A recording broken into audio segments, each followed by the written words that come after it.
खरखोदा से विधायक जयवीर वाल्मीकि जी अभी हमारे साथ मौजूद है। आइए उन्हीं की जुबानी जानने की कोशिश करेंगे कि आखिरकार बड़ौदा हल्के में उनकी क्या भूमिका रहेगी। जयवीर जी, सबसे पहले तो बिंदास हरियाणा में आपका स्वागत है। धन्यवाद। विधायक जी, अगर हम आपकी भूमिका की बात करें, क्योंकि सभी पार्टियों के जो प्रमुख हैं उन्होंने अपने, चाहे वो विधायकों की बात हो या मंत्रियों की बात हो या कार्यकर्ताओं की बात हो, हर किसी की ड्यूटी बांट दी है। तो ऐसे में कांग्रेस पार्टी की तरफ से आपकी क्या भूमिका रहेगी, क्योंकि 3 बार आप विधायक भी रहे हैं और तीसरी बार अब की बार आप जीत के आए हैं, तो कहीं ना कहीं आपके ऊपर जिम्मेवारी ज़्यादा मिलेगी। देखिए, ये बात सही है, आपकी जिम्मेवारी है मेरी, और इसके भी लिए मैं बड़ौदा हल्के के लोगों का शुक्रगुजार हूँ कि इस बात के लिए हमेशा इन्होंने, मेरे पिताजी ने भी चुनाव लड़ा, विधायक रहे बड़ौदा से, और 91 में मैं मेरे पिताजी का इलेक्शन इंचार्ज भी रहा हूँ। एक एक आदमी से यहाँ से वाकिफ हूँ, एक एक को जानता हूँ, सभी वर्कर मिलते हैं, सभी से बात करता हूँ। और दूसरा, मेरा गांव बड़ौदा में होते हुए भी फिर भी मेरी जिम्मेवारी अधिक बढ़ती है, क्योंकि कथुरा मेरा गांव है।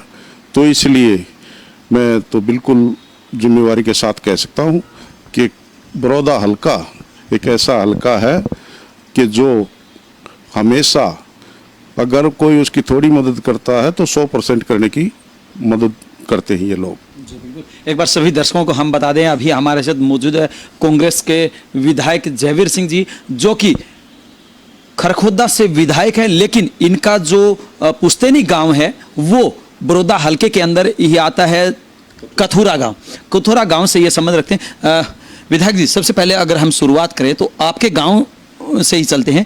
कैसा इतिहास रहा है कथुरा का, क्योंकि बहुत बड़े बड़े पदों पे अधिकारी कर्मचारी रहे हैं, तो ऐसे में क्या लगता है कि एक बार फिर वो सरकार के साथ जाना पसंद करेंगे या विपक्ष में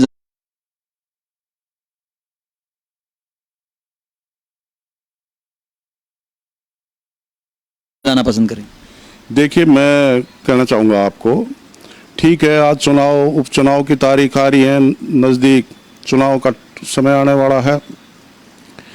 6 साल से बीजेपी सरकार है, आज दिखाई देते कभी कोई मंत्री आ रहा है, कभी कोई मंत्री आ रहा है। 6 साल से बड़ौदा हल्का की सूद क्यों नहीं ली, इस बात का मेरा सवाल है। इस बात के लिए आज ये विकास की बात करते हैं, भाई बड़ौदा में विकास कराएंगे, ये करेंगे, वो करेंगे। 6 साल से कहाँ बैठे थे ये लोग? 6 साल से विकास क्यों नहीं किया? बड़ौदा में तो जो कुछ किया है, जितना भी काम किया है, चौधरी भूपेंद्र सिंह जी हुड्डा ने किया है, कांग्रेस सरकार ने किया है। लेकिन विधायक जी, आपने बड़ौदा हल्के का दौरा भी किया है और आप कहते हैं कि आप वहाँ से संबंध भी रखते हैं, लेकिन अगर हम बड़ौदा हल्के में जाते हैं तो ऐसे लगता है शायद किसी हल्के में नहीं, किसी नर्क में हमने प्रवेश किया। जितनी गलियाँ देखो, जितनी सड़कें देखो, वहाँ पे विकास नाम की कोई चीज़ नहीं।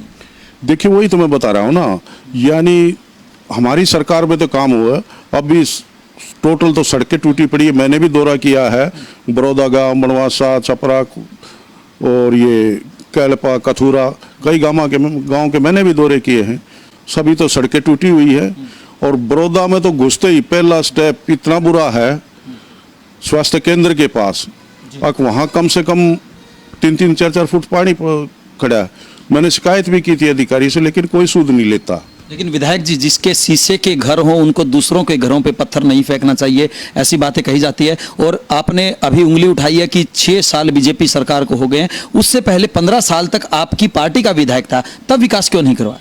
नहीं, हमारे टाइम में खूब, वही तो कहता हूँ, या तो अधिकारी तौर पर ये तुलना करें, भाई कांग्रेस सरकार में कितना काम हुआ, कितना विकास कार्यों में खर्च किया, और 6 साल में इन लोगों ने कितना खर्च किया। विधायक जी, आपके माध्यम से हम यही जानना चाहते हैं और बिंदास हरियाणा के सभी दर्शकों को भी बताना चाहते हैं कि आखिरकार कितना काम हुआ, क्योंकि बीजेपी वाले कहते हैं कि कांग्रेस पार्टी ने या किसी दूसरी पार्टी ने या इनेलो का गढ़ कहें, उन्होंने कोई काम नहीं करा, हम करवाएंगे। देखिए, एक और बात बताता हूँ आपको, यहाँ गोहाना से विधायक जगवीर मलिक जी हैं, लेकिन गोहाना में जो विकास कार्य हुए हैं, तकरीबन बड़ौदा हल्के के काम आते सभी, चाहे एसडीएम ऑफिस हो, चाहे कोई और अधिकारी ऑफिस हो, सब डिवीजन के जितने भी काम हैं, ज़्यादातर गांव बड़ौदा के ही लगते हैं यहाँ, जबकि गोहाना के तो ज़्यादा गांव सोनीपत में लगते हैं।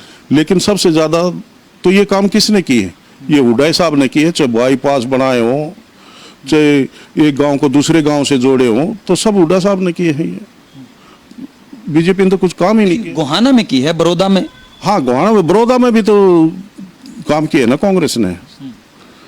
36 बिरादरी के हर वर्ग के लिए कुछ ना कुछ काम किया है। और मैं सबसे इस बात की ओर ले जाना चाहता हूँ कि आप ठीक है कह रहे हैं इस बात के लिए, लेकिन उस बात को उठा लो ना, कांग्रेस सरकार में कितना खर्च हुआ, क्या क्या विकास कार्य हुए बड़ौदा हल्के के लिए, बड़ौदा हल्का के लिए, और 6 साल में बीजेपी ने कितना किया, अपने आप स्पष्ट हो जाएगा सब। वैसे आपको नहीं लगता कि 3 बार लगातार आपका विधायक रहा है, एक बार किसी और को भी मौका दे देना चाहिए? देखिए, ये तो पार्टियों के फैसले होते हैं, किसको चुनाव लड़ाना है, किसको वो करना है, तो ये तो पार्टी का फैसला होता है, इसमें हम कुछ नहीं कह सकते। विधायक जी, एक बात और बताइए, पिछले अगर हम चुनाव की बात करें जो अभी 2019 में हुआ था, उसमें जेजेपी और बीजेपी अलग अलग चुनाव लड़ रही थी और उनका वोट प्रतिशत भी पीछे की अपेक्षा काफी बड़ा था। हालांकि जेजेपी ने पहली बार चुनाव मैदान में अपनी किस्मत को आजमाया था, उसके बावजूद भी उन्होंने अच्छा करके दिखाया था। तो अब ये दोनों मिल गए हैं, तो नहीं लगता कि कांग्रेस के लिए काफी हैवी रहेंगे? देखिए, ऐसी कोई बात नहीं, आज लोगों को पता चल चुका है और लोग इस बात के आज धोखे में थे और इन्होंने धोखा किया है जनता के साथ। कैसा धोखा? यानी बीजेपी के खिलाफ जेजेपी को वोट दिया है और आज उन्हीं की गोद, जब तो ये खुले बोलते थे बीजेपी के खिलाफ, आज उन्हीं की गोद में बैठे हैं, उन्हीं की गोद में आज लोगों की आंखें खुली है इस बात के लिए। अब हमारे साथ धोखा हुआ, जेजेपी यहाँ बिल्कुल जीरो है कि लोगों को पता चल चुका है अब कि ये किसी के विश्वास लायक नहीं है। तो इसका मतलब जेजेपी को नुकसान उठाना पड़ सकता है? बिल्कुल, इसमें कोई सवाल नहीं पैदा। चुनाव लड़के देख ले, जेजेपी पता लग जाएगा। वो तो कहते हैं कि हम डंके की चोट पे यहाँ पे जीत के रहेंगे। और मैं कहने न लग रहा, उम्मीदवार घोषित करके दिखाओ ना, क्यों चुपचाप बैठ गए? बीजेपी की ओर में क्यों चुपचाप बैठ गए? अगर इतनी हिम्मत हो तो चुनाव लड़े, पता लग जाएगा। बड़ौदा की जनता आज कितनी ही सरकार बीजेपी प्रलोभन दे ले, लेकिन बड़ौदा की जनता मैं अच्छी तरह से जानता हूँ, ये अपने नेताओं के साथ हमेशा जुड़े रहते हैं जो इनके लिए भले की सोचता है। चौधरी भूपेंद्र सिंह जी हुड्डा ने इनको कभी नहरी पानी की तकलीफ नहीं आने दी, कभी बिजली की तकलीफ नहीं आने दी, तो ये लोगों को मानते हैं इन चीज़ों को। विधायक जी, एक बात और बताइए, कांग्रेस पार्टी की तरफ से अभी अगर हम बात करें तो हालांकि डिक्लेयर अभी कुछ भी नहीं हुआ, लेकिन संभावित उम्मीदवार कौन हो सकता है? देखिए, मैं तो इतना कह सकता हूँ, जन भावना के साथ जो जनता, बड़ौदा की जनता चाहेगी, उसको देख के ये पार्टी ने, कांग्रेस पार्टी फैसला लेगी। और इतना कह सकता हूँ, यहाँ से उम्मीदवार होगा, मजबूत उम्मीदवार होगा, लोगों का चेता उम्मीदवार होगा और बड़ौदा में कांग्रेस भारी मतों से अपना परचम फहराएगी। तो जिस प्रकार से अगर हम जींद उपचुनाव की बात करें, जींद उपचुनाव में भी परचम लहराने की बात की थी, मैंने वहां पे भी आपका इंटरव्यू किया था और वहां पे आपकी पार्टी के नेताओं ने ही वहां पे कांटा निकाल दिया था। तो अब की बार किसका कांटा निकाल सकते हैं? नहीं, देखो, इसमें कांटा निकालने वाली ये बात कुछ नहीं होती।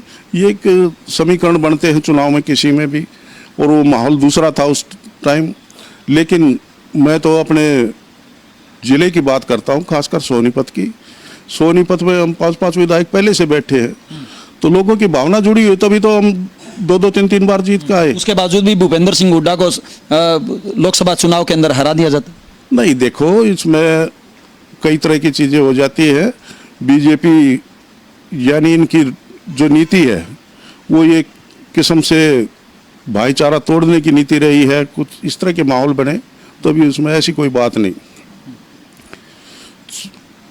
चौधरी भूपेंद्र सिंह जी हुड्डा आज भी प्रदेश में मजबूत नेता हैं, वो 36 बिरादरी के नेता हैं और इस बात को लोग अच्छे से मानते हैं। और इसका सबूत मैं आपसे इंटरव्यू बाद में करूंगा, चुनाव के बाद में फिर इस बात का सबूत दे के दिखाऊंगा कि बड़ौदा की जनता कितनी मजबूत है चौधरी भूपेंद्र सिंह जी हुड्डा के पीछे। बिल्कुल, ये है जयवीर सिंह जो कि खरखोदा से विधायक और 3 बार ये विधायक रह चुके हैं, या ये कहें कि तीसरी बार ये विधायक बने हैं। और इन्होंने ये ऐलान किया है कि डंके की चोट पर कांग्रेस पार्टी अपना बड़ौदा उपचुनाव के अंदर परचम लहराएगी और हर हाल में यहाँ से जीत हासिल करेगी। हालांकि इनका यह भी कहना है कि जेजेपी को इस चुनाव के अंदर काफी हर्जाना हो सकता है, क्योंकि अगर उनके अंदर यहां से चुनाव लड़ने की हिम्मत है तो वो अपना उम्मीदवार यहां से खड़ा करके दिखाए। और वहीं जो विकास की बात आती है तो विकास की तुलना करने का भी इन्होंने ऐलान किया है और एक तरह से हम ये कह सकते हैं कि चैलेंज दिया है। हालांकि जनता इन सब कार्यों को किस प्रकार से देखती है और इसका परिणाम आने वाले समय में किसको देती है, ये तो चुनाव के बाद ही पता चलेगा। विशेष सहयोगी अमित कुमार के साथ अजय लोहान, बिंदास हरियाणा।